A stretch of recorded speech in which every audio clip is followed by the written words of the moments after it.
to their World Heavyweight Championship. CM Punk won the gauntlet match on Raw, so now that is the match. Seth Rollins is injured, so he's out of the way right now. But do you like this match? Do you like this matchup? And do you think that they can craft a compelling story? See, the problem I have with SummerSlam this year, and it could all work out and be just great, love it, but they only have 3 weeks to build the second largest show of the year, and it's a 2-night show. So like when we had Raw finish up, they went out and announced 6-7 matches all in one shot because they really have to get this thing going. And I know down on SmackDown they're going to announce even more. But with 3 weeks, and you have like Punk versus Gunther, can they make that compelling enough for you watching this thing? And do you think Punk wins? See, I don't know, and I don't know what the story could really be between Gunther and Punk, because Punk just straight up won a gauntlet match. And one of the critiques I have of the gauntlet match was that since Punk won the thing, you didn't have him at all on Raw come out and do a promo, nothing.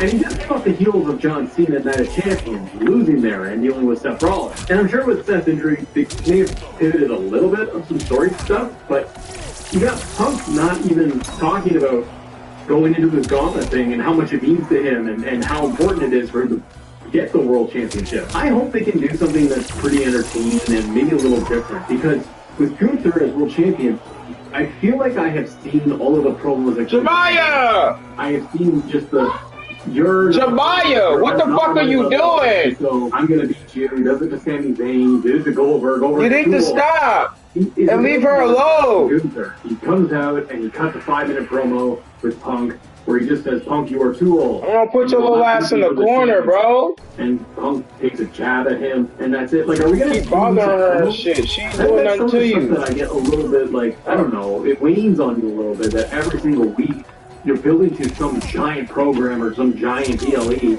and it's promo. Like, can you not like wrestle each other in some form or fashion? Do it like the old days. You put in a tag team match before the pay-per-view. I understand that you don't do that.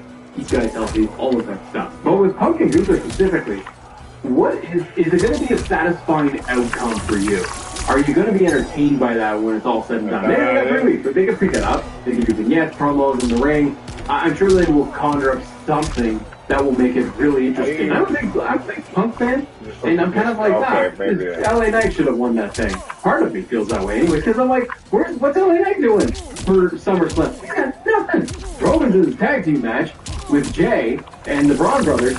I don't know, like, LA Knight is just locked out completely, and that kind of stuff. And I feel like it would have been a cooler story if LA Knight got to the world title. And if he also, I'm thinking of this now, I'm like, man, LA Knight winning the gauntlet made more sense because he would have gone through Braun Breaker, somebody that he has been dealing with for months now. And he just beat Seth Rollins in the ring despite the injury and all of that. He beat Seth. And so if you beat Braun and dismantled or got rid of Bronson Reed in his way, then you've got this huge momentum for someone like LA Knight who would go for the world title, and he has huge adversary in Gunther. The Punk stuff, I'm like, I don't know how it's going to turn out. Okay, let's look at the Women's World Heavyweight Championship since we're on Raw right now. New Women's World Champion, Naomi. Now, I'm a big fan of Naomi, and I love the surprise of her cashing in at Evolution on the world title, because I totally had it pegged. We would see a cash in at SummerSlam against Jade and Tiffany, and they would go down that path of like Naomi versus Jade and Bianca and mix it all up, and that's the rest of the year.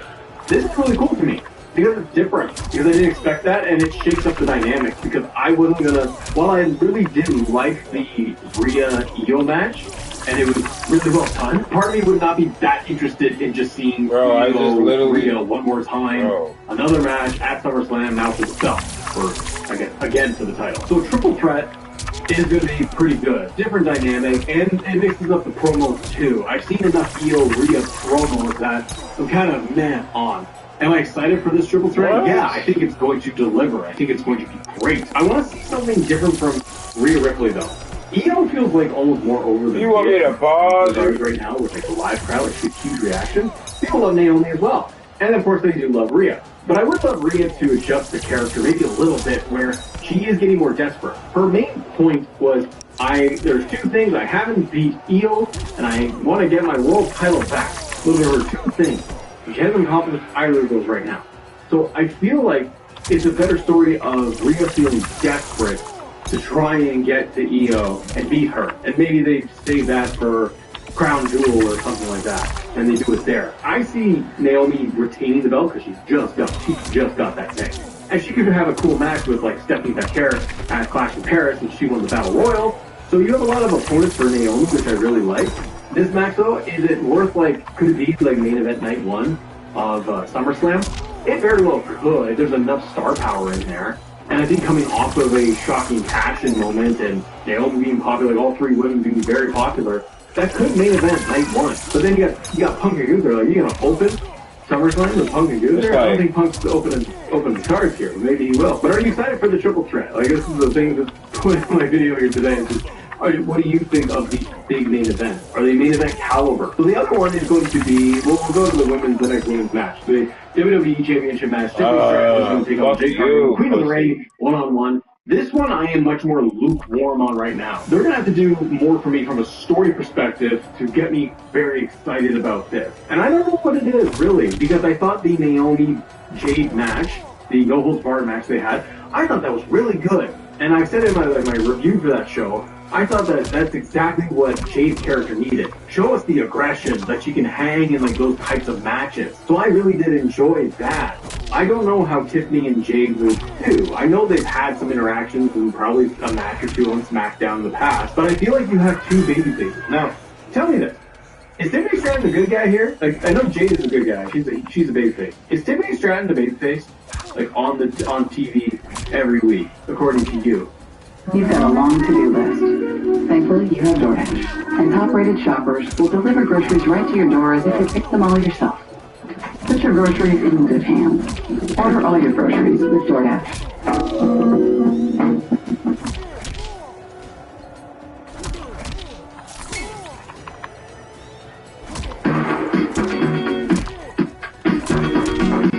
Damn.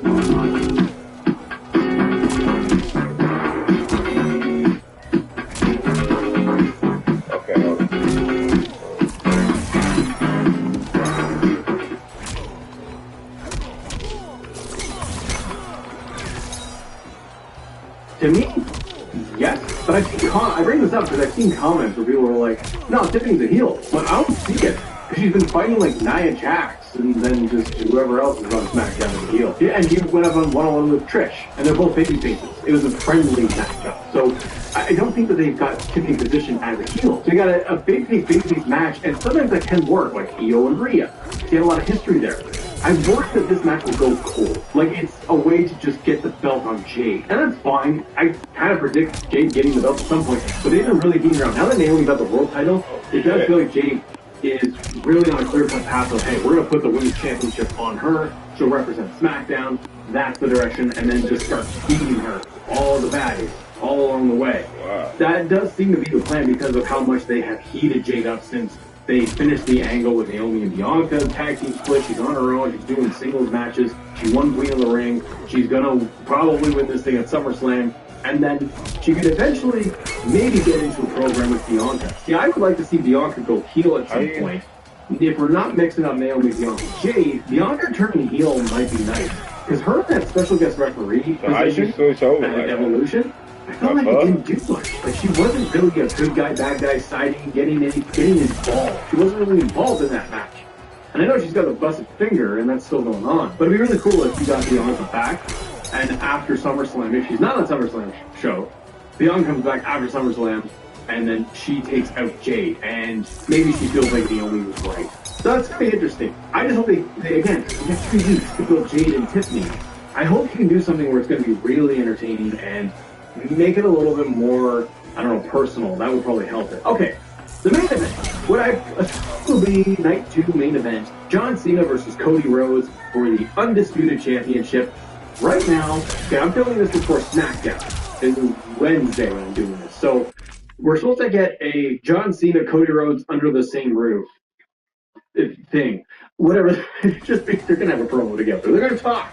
They're going to talk. Are we going to get 3 weeks of Cena, Cody talking? I worry that this build for the main event of SummerSlam Night 2 with John Cena, who is your champion, who's on his retirement tour, with Cody Rhodes, who is biggest babyface in WWE. I kind of feel like it's That just shit way too fast for me to even see there's not a that. whole lot of excitement. Cody's story now is I want to get the ball back. I want to be champion. Cena, I feel like, is slowly becoming babyface. He's doing less and less dastardly stuff. And maybe I'm wrong, like, come in a week or two, and Cena just starts hitting low blows on Cody every night, but feels like Cena's character, he's hesitating, he's not pulling the trigger as much like he didn't do with Punk.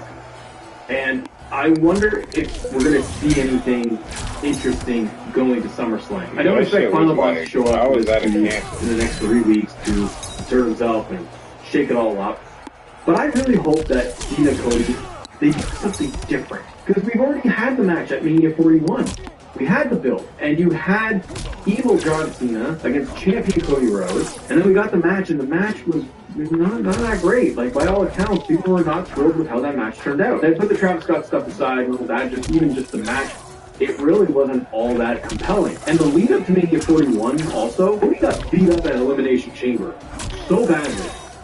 Cena, historical moment, he turns bad. And then Cody, in that build-up, he did nothing for like a couple of weeks. He just talked about how I'm mad at John Cena. And then he got in the ring and he was like, John Cena, I'm mad at you. And he didn't even attack him. And then eventually he did. And they started trading like, crossroads in on it. But it took a couple of weeks. And I feel like that was a misstep by Cody, the character, leading the Mania. It was like, dude, this guy pummeled you.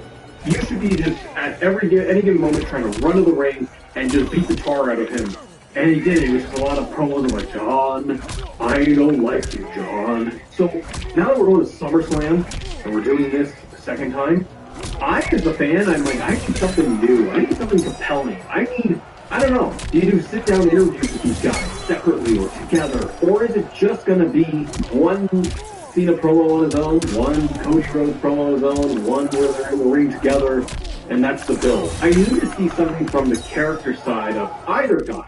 Now, whether you liked it or didn't like it, the Punk Cena build had some entertaining value in there because you had the Punkonomics, whatever, he did the Thugonomics stuff from Punk. You had the pipe bomb from John Cena to CM Punk as he just laid asleep in the Slim Jim table. Some people loved all of it, some people criticized it, but it at least added a different layer. It added more to the build where after the pipe bomb, I was like, hey, that's pretty interesting. Hey, they did something different versus just, I'm taking the title off you and we're going to have a match.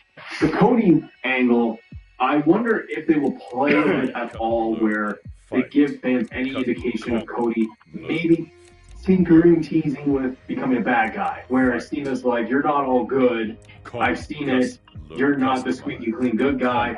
And it gets Cody maybe feeling doubtful. Or Cody's going more aggressive, which would be nice to see. It just depends, and I hope that we get something different, because for a Night 2 main event and then the match itself, I think they got to do the match differently than 41, and maybe that's part of it. Maybe for that sequence in that match itself, they want to do something different, because we saw way more shenanigans with Randy. We saw more shenanigans when it came to CM Punk's match with John Cena. They're doing more gaga. And sure, it's an overbooked mess, but it adds a little bit more to it. I wonder what, if anything, they would do during the match. Do we get a double turn? I've talked about this in other videos, but do you turn both guys during the match to really set things up for the fall? I think you need a giant story beat. If you don't get it in the build, I hope we get it in the match and we see something that really transforms all of it for both guys coming out and then going down the road. Early picks for me, for all of them, I think I'm kind of 50-50 on Punk winning the world title. But I'm going to say Punk, because then they could set something up down the road, and maybe they just want Punk with a championship. I'm going to say Naomi retains. I'm going to say Jade wins. And Cena and Cody, I'm also really, split. Because I could see Cody doing some heelish stuff, doesn't get the job done because of it, and Cena retains. Right now, I just don't feel like Cena needs to drop the belt. What about you?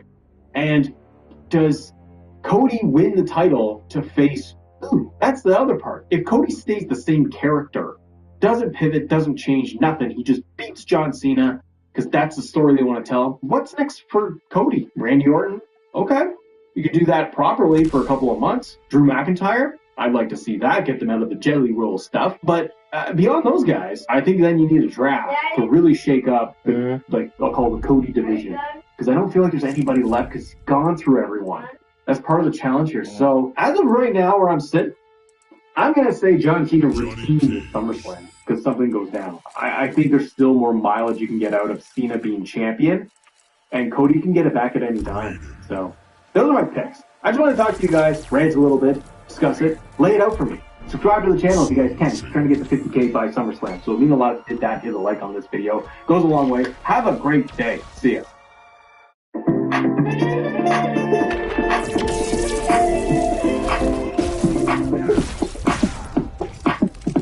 Seek out the Wu Shi for instruction. Next, but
Shinnok's fate.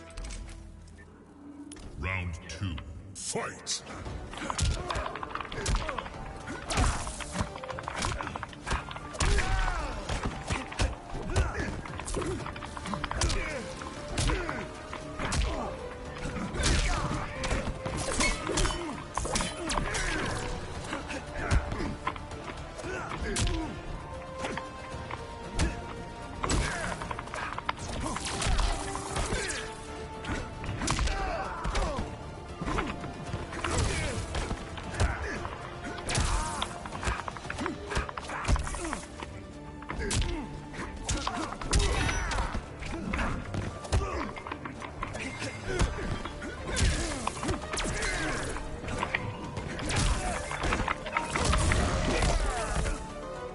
Yo.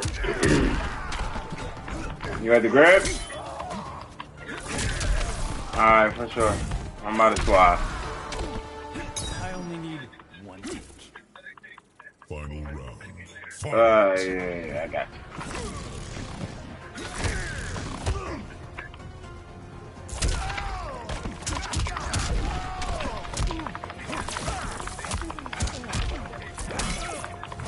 Ooh.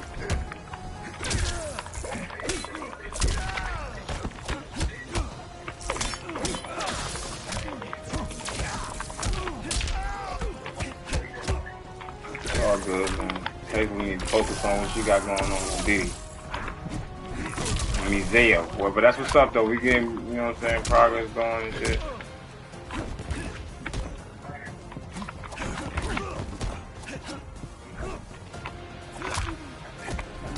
Alright, bro, I'm about to...